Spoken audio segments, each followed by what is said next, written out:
There you are. Thank you. The art of magic has a story as old as recorded history. It's been practiced for centuries in almost every civilization.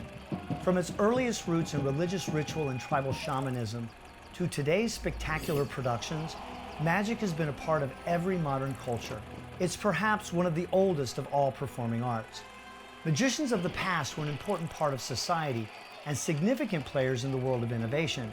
Their problem-solving skills and creative abilities made important contributions to modern civilization, including the parachute, the first ribbonless typewriter, hay toilets, and the technology that made it possible for you to watch this film. Magic challenges our imagination and stimulates us to think differently, to see things differently. Throughout the ages, great magicians have baffled their audiences and taken them on a journey to the brink of impossibility. But they've done more than that. Their ideas have helped change the world for the better. My name is Kevin Spencer, and I've enjoyed a successful 30-year career as an illusionist. My wife and I have traveled to 6 continents to bring to millions of people one of the largest theatrical touring illusion productions in the world. Performing magic to international audiences has definitely provided me an extraordinary sense of accomplishment. And I never imagined that I could achieve greater satisfaction than touring the globe performing magic. But as it turns out, I was wrong. Early in my professional career, something happened to me that changed my life dramatically. I was involved in a bad car accident. I woke up in neurological intensive care with a closed brain injury and a lower spinal cord injury. I spent the next several months in therapy, working hard to regain the skills that I'd lost as a result of that accident. Slowly, I was able to reclaim my life and resume my career, but the process wasn't easy, and overcoming challenges seemed impossible at times. But then again, I'd built a career on doing the impossible. Because of my own struggle, I became more aware of the challenges that people with disabilities face every day of their lives, which led me to wonder, and it's a crazy thought, but could learning a magic trick help them improve some of the skills they find challenging? And by performing that trick for others, would they start to see themselves differently? And would other people do the same? Could a simple magic trick be used to help someone with a disability become more confident, more capable, more sociable? Almost as if on a quest, I've been exploring, researching, and teaching magic to all kinds of people with differing abilities all over the world. I've made some interesting discoveries, found a few answers, caught the attention of the medical community, and met some inspiring people along the way.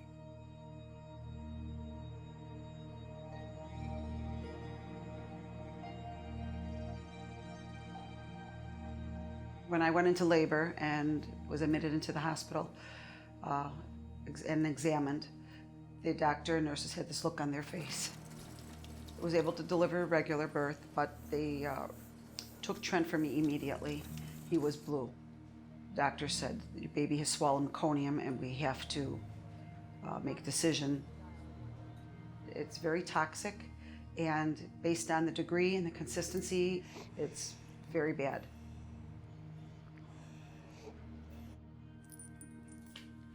Next thing I know, they had the team from Lutheran General, another hospital, the respiratory team came. Babies could not stay on this machine longer than 7 days because then their kidneys would start to fail. To take him off the machine, they clamped the oxygen to see if he could breathe now because the lungs had time to heal. So they thought on the 6th day, and it didn't work. I had 1 more day left. They clamped it again, and Trent was able to breathe on his own. We couldn't believe it. That was the easy part. The years to come and the journey that we've had was something I would never have dreamed of in a million years. Oh my God!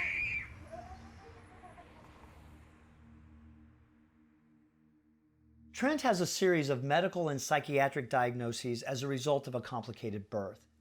Some of his challenges include traumatic brain injury, cerebral palsy, central auditory processing deficits, and right frontal lobe dysfunction. These sound like serious problems, and they are, but more importantly, how do they impact Trent's life? Our frontal lobe controls our motor skills like eye-hand coordination, conscious thought and emotions. As a result of his brain injury, Trent's frontal lobe damage impairs his attention span, motivation, judgment, and organizational abilities. His central auditory processing deficits means that he can't process the information he hears in the same way as you and I, because his ears and his brain don't fully coordinate. His cerebral palsy impacts his movement and muscle tone, causing rigidity in his arms and legs. All of these things have a profound impact on Trent, his relationships, and his abilities, which is what makes his story all the more compelling.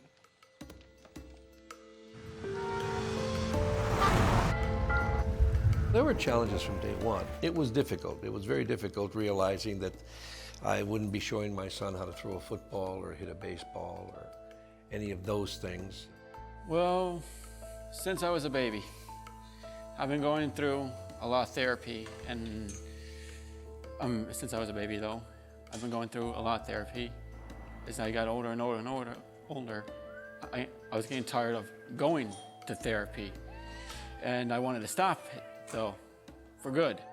When he was 16, by that point, his hand was just hanging. The muscles were not forming right. It was much smaller than his right hand. He was never using it. His neuropsychologist said, Trent will only learn by experiential learning. So I exposed him to plays and to movies, and did lip sync contests where he had to act out plays. And I always exposed Trent to things that people thought he never could do. I brought Trent then to a magic show and showed a little interest here and there, and then it just fell by the wayside. I came home one day and I was looking for a movie to watch until I banged into a magic movie called You Can Learn Magic. I'm like, okay, let's check this out. Pop it in. I watched every single trick on there though, and I learned my first magic trick from there though. Next thing he knows, he wants us to sit down and he shows us cups and balls. And he literally taught himself by watching these magic DVDs. I could not believe it. I fired myself up and figured out how to call Paul Lee. After I sent the videotape, his mom called and asked for another videotape, and I couldn't figure out what happened. I didn't realize that he was watched this videotape for 8 hours straight and rewind it and fast forward and rewind. So he was just burning them out. The concept of how magic works was a little difficult for him to understand in the beginning. You know, even though he could see what was happening and you would explain how it worked, he still didn't understand the process of why it was happening. You know, you could show him, perhaps a deck of cards vanished, but he still didn't comprehend why nobody could see that.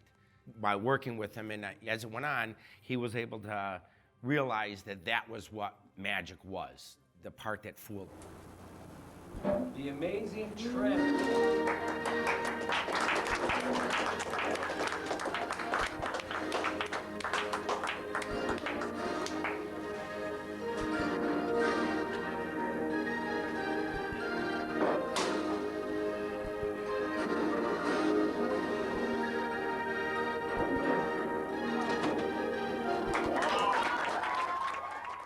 Magic is almost like therapy for me, because my left hand was just hanging down doing nothing, and my right hand was mostly doing all the work.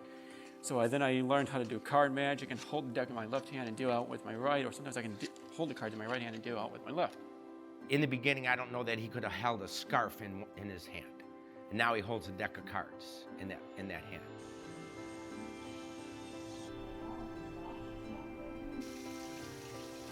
If Trent is working, because he works at PJ's Trick Shop, a magic shop, he gets picked up by his personal support worker 3 times a week, and he sets his alarm. He's very responsible. He can shower himself, and he is ready to go. He gets ready, he goes to work. His lunch is packed, of course. He gets his magic gear ready, and he's out the door.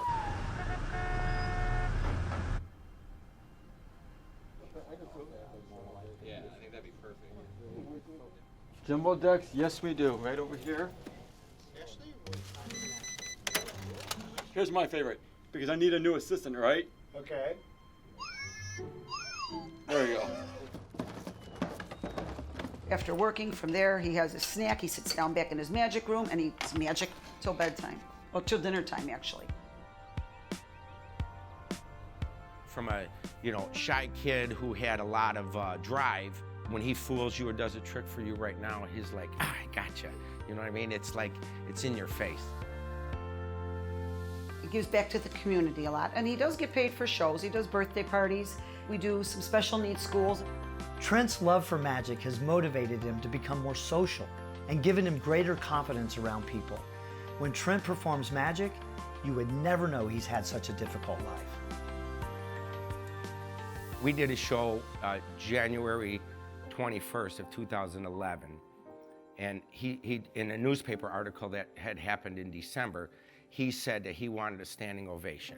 That was going to be the top of his ladder. Please welcome to the stage, ladies and gentlemen, Mr. Trent Revis.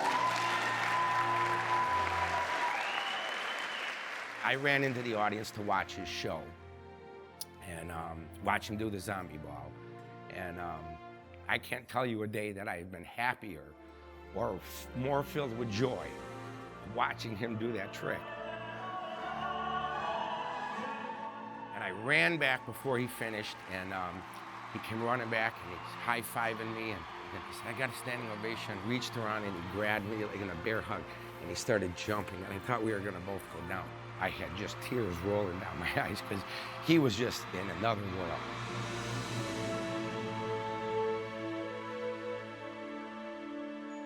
Over the past several years, I've had the privilege of working with thousands of rehabilitation therapists.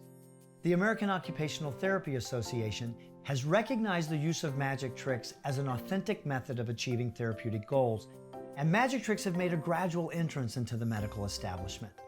New promising research shows that learning to perform a few magic tricks can impact the development of executive function and social skills in children on the autism spectrum. We've published research, been featured in the Journal of the American Medical Association, and worked with healthcare professionals around the world to study the impact of using magic tricks as a treatment technique for people with a variety of disabilities, from strokes and accidents to spinal cord injuries, traumatic brain injury, and hemiplegia.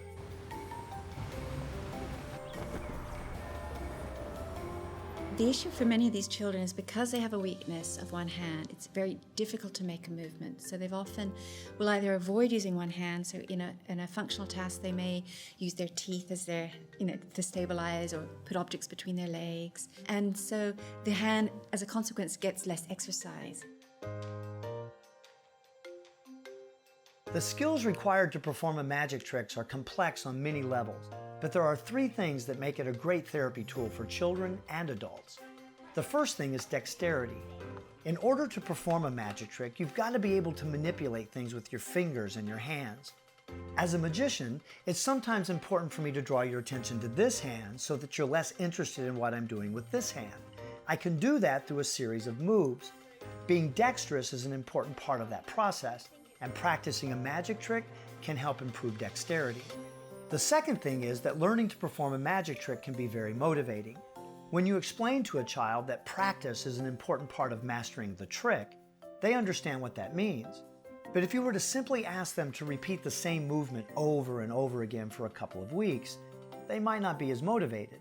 They may do it for a few days, but there's no incentive, there's no payoff, not like there is when they perform a magic trick for someone. Which brings me to the third thing. Magic has a social aspect about it. Once a child learns a magic trick, they want to show it to someone. You can't do magic without an audience, and learning to perform for others is a compelling way for the child to build self-confidence. Giving them the ability to do something that can't be equaled by their peers can be very powerful, and empowering them to feel good about themselves, regardless of their disability, can increase their motivation to try harder, and performing helps them become more socially confident. Getting up on a stage for the first time is a huge step for most kids. And when they do it, they see immediately that they're capable of pushing beyond the limits of what they thought they could do. When they take their final bow, the applause from the audience is a gesture of recognition and appreciation that is a powerful affirmation that their hard work was worth the effort. So magic has these three important elements. It improves dexterity. It gives them the motivation to practice, a fun way to actually do their therapy. And it provides them an opportunity to perform, to develop social skills. Welcome to the magic show. I am going to make the ball drop through the cup.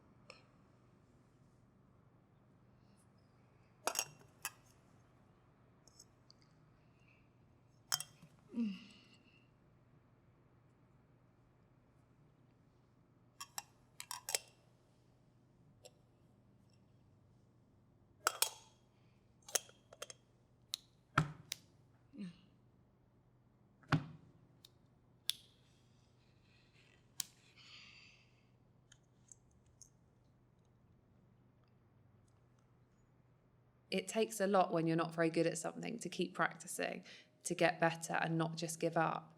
And the young people are an inspiration to us all because of the fact that it's not easy for them physically to do these tricks. And yet they keep practicing and they're so determined and resilient that I think we could all learn a lot from them.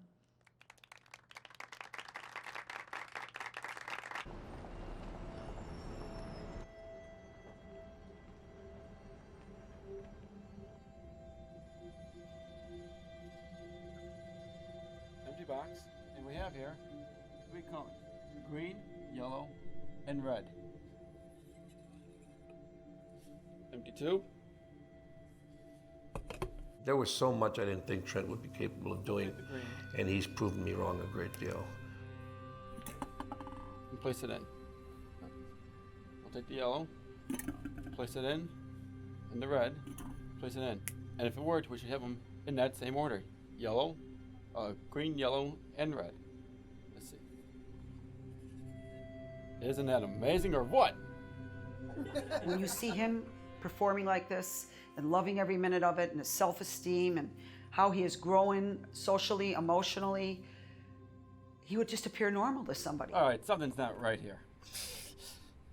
Okay, this is what we're gonna do. We're gonna place the green one in. We're gonna place the yellow one in. This time, we're gonna place the red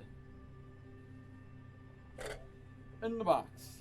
Now, most magicians will say abracadabra for a magic word. But I'm going to say a different word, and that's going to be now.